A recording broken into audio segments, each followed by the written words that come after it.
fat controller works his engines hard, but they are very proud when he calls them really useful. I'm going to the scrapyard today, Edward called to Thomas. What? Already? You're not that old, replied Thomas cheekily. Thomas was only teasing.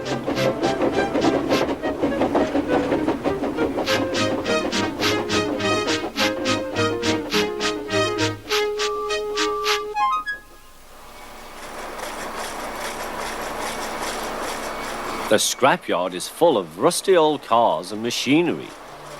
They are broken into pieces, loaded into trucks, and Edward pulls them to the steelworks where they are melted down and used again. Today there was a surprise waiting for Edward in the yard. It was a traction engine. "Hello," said Edward. "You're not broken and rusty.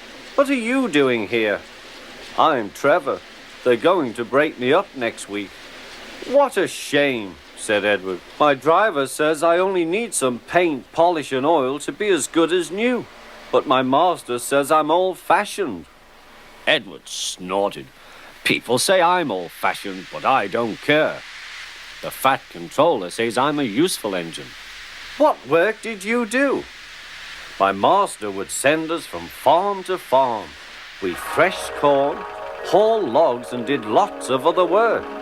The children loved to see us." Trevor shut his eyes, remembering. "Oh, yes, I like children." Edward set off for the station. "Broken up, what a shame. Broken up, what a shame. I must help Trevor, I must."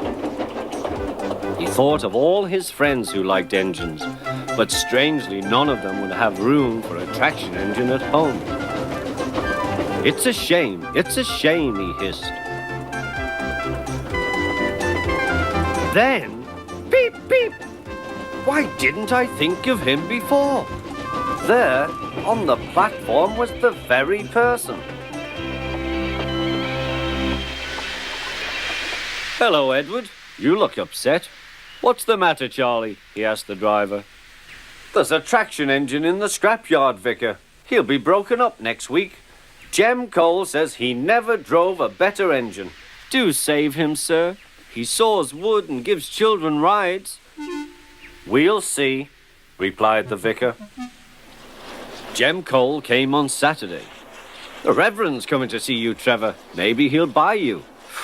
"Do you think he will?" asked Trevor hopefully. "He will when I've lit your fire and cleaned you up."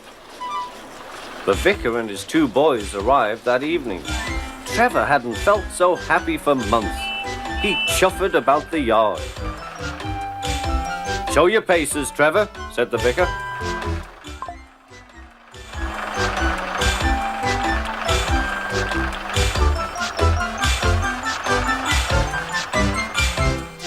Later, he came out of the office smiling. "I've got him cheap, Jem, cheap." "Do you hear that, Trevor?" cried Jem. "The Reverend saved you and you live at the vicarage now." "Peep, peep," whistled Trevor. Now Trevor's home is in the vicarage orchard, and he sees Edward every day.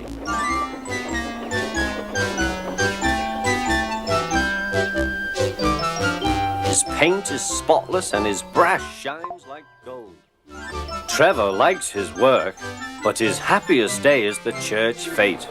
With a wooden seat bolted to his bunker, he chuffers round the orchard, giving rides to children.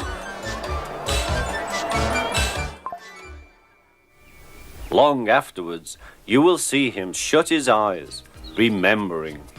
"I like children," he whispers happily.